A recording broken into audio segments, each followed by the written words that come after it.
If your Chevrolet is getting a P0054 error code, this video is going to show you one practical solution to fix the error code at home.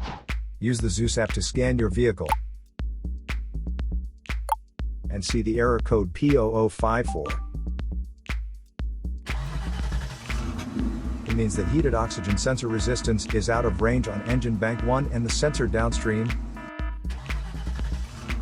Here is one of the most practical solutions to fix Chevrolet's P0054 error code.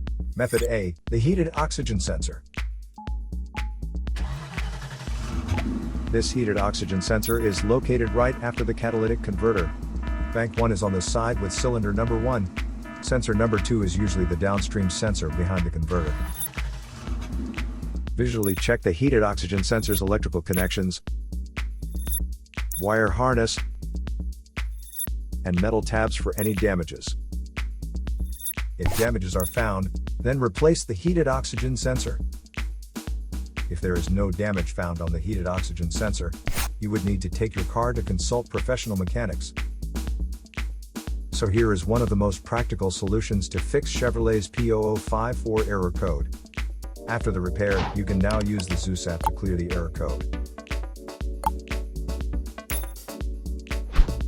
And tap the rescan button one more time to make sure everything is fine with your vehicle. To save more money on car expenses, claim a free engine code scanner at the description link below, or check out the video here for more info. You're also welcome to leave comments below. Our mechanic professionals will answer them shortly. Don't forget to like and subscribe to our channel. Thanks again for watching this video.